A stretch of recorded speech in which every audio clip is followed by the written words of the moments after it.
we are ready to introduce our next guest. So, introducing someone who has a very special place in our hearts, Well, is really our groupie. Yeah, she's our groupie because the word is that she only approached Aqua for a job a few months ago because she heard the Brave Ideas podcast.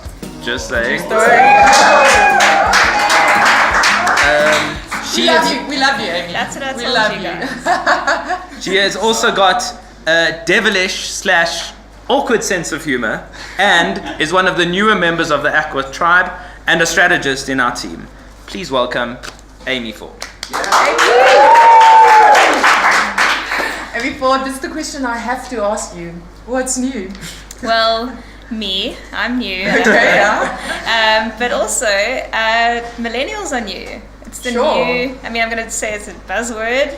It is. Hopefully it's the only one I drop in this podcast. But millennials is like the new generation that everyone is really buzzing about. Okay, so totally a buzzword right now, millennials.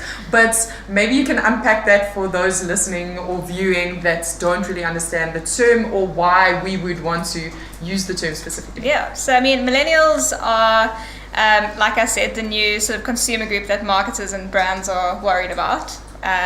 And the years and the brackets in which millennials fall into a bit sketchy. No one knows the official date, but it's kind of somewhere between mid 1980s and sort of like late 90s, early 2000s. So you might be surprised that if you're in your 30s, you might even fall into this millennial category. It's basically, marketers and brands need to worry about it because this is the new consumer group. This is the new up and coming group that has some disposable income now and that are making some sort of primary household decisions. Some of the older millennials might be having children now. So, they're a really dynamic group of people that we want to be talking to. We want to get to understand them and understand why we need to sell our products to them. Sure. So, I think it's really interesting. Millennials has become a buzzword. I want to throw another buzzword in. That buzzword is bespoke. That's a huge buzzword. Daniel's favorite So buzzword. just coming back to millennials, I just want to say one thing. It's just around, they've got a bad rap, right?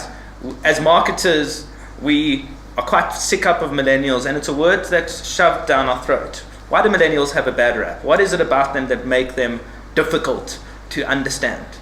So a lot of people think millennials are lazy. They're kind of a little bit self-involved, that we invented the selfie maybe.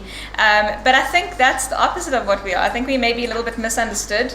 Our self-involvement can maybe be mistaken because we really like our own environments. We like building our own environments. We're really focused on our own personal development and growth path. So I think a lot of people think that's a bad thing, but it's really just misunderstood. And I think we are really just brought up to think that we can change the world. I think that's a big thing for millennials, and we really have put a lot of effort behind actually changing it. So I'd like to bring it a little bit closer to maybe this working office environment. Because you'd call yourself a millennial. Yes. So what is the working experience, the agency experience like for the millennial? How are we at Aqua perhaps addressing that millennial? Well, I think millennials, when they're looking for a place to work, they're looking for a place that really aligns to their personal values. They don't just want to work for any old place. They feel that the place that they work for and the stuff that they do is reflective of who they are as a person. So I think that's really important for organizations to understand that about millennials. And we want a place that will understand us and that development journey that we want to go on for our career. I think that's really essential. So things that organizations need to do is kind of communicate those personal values that they have as organizations to attract like-minded talent. They need to have this culture of innovation, much like Aqua does, and just breed an environment that is different. We realize as millennials that productivity doesn't mean that we're sitting at our desk from 9 to 5. We can work at a coffee shop at 7 a.m. in the morning, and that's where we are productive. So I think it's about organizations really understanding that. And the great things that Aqua and Wunderman does is, at Aqua we're sitting in our beautiful Aqua Academy, which is, it's a great structured Give it up for the academy! It's a great structured environment that allows millennials and the broader staff to learn in a formalized environment and grow yourself into where you want to be. we also have the Brave Ideas podcast, where it's kind of tapping onto that human resource. It's kind of tapping into that human resource and letting other people share their ideas, which is super important. And we want to hear about other people's personal development journeys and what they're doing. And then also our innovations team, like Kieran was talking about earlier.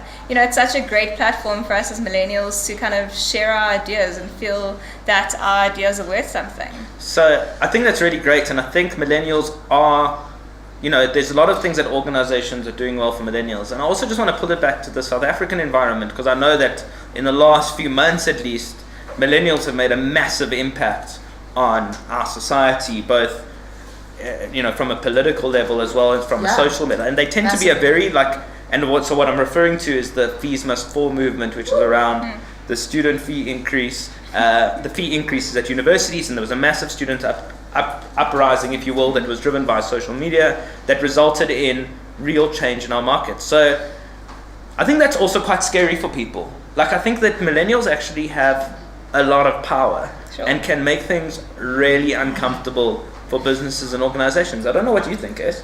No, I think absolutely, especially with how also innovation has happened in terms of digital and how much access we have to each other now and how loud we can shout about our voices. I know you're looking over there at our social engagement, so perhaps we'll go straight into that because somebody has an opinion, perhaps they're millennial. Someone's asking us, what can an agency do to help millennials make a social impact, which ties hand in hand with that? Yeah, so I think kind of answering all of those questions at the same time is I think it comes out of millennials believing that we can change the world. Sure. And we can. We can. We saw the results of the Fees Must Fall hashtag that worked in our favor.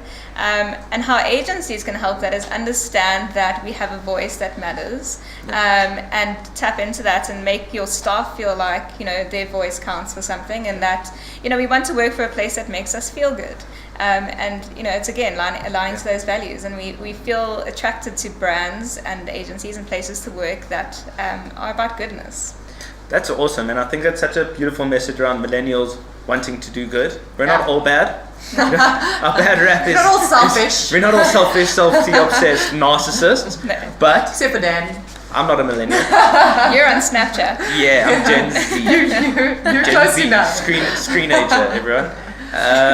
But I have a really interesting question for you, because I'd be quite interested to unpack a bit around your experience as a millennial entering Aqua, and what have you brought to the table as a millennial that you feel that this generation is specifically geared to do? Well, I think coming from a previous organization that didn't have that same belief around millennials, having a voice and wanting to have this personal growth and this beautiful, career development. Coming to Aqua, it's chalk and cheese. It's the perfect place for millennials, and just because there are so many things to help you develop yourself and develop your career and have your voice heard. So I think that's one thing that's definitely been amazing with Aqua for my personal journey as a millennial. And I think bringing to the table, stuff like this, voicing my opinion and making people aware of how millennials are feeling. Sure. We have feelings. Millennials are people too. Beautiful. That's amazing. If there's one final takeout, that's because I know also the way Aqua treats millennials is also the way Wunderman feels about millennials. Absolutely. If there's one thing that you would like to leave with us, the Wunderman community, and also our audience here today, what is it? Well, taking a cue from the Brave Ideas podcast, I think it's, have brave ideas and be brave in voicing your ideas. People want to hear what you have to say.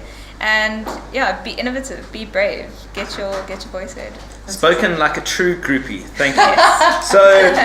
So Amy, just one final question. If people want to find out more about this topic or more about you, what do they need to do? Well, they can email me. It's amyf@aquaonline.com, and they can find me on Twitter, which is @lamyfrog, LAMYFROG, long-standing nickname. So you can find me on that handle. Awesome, cool. Great. Thank you so much. Thank you. Yay.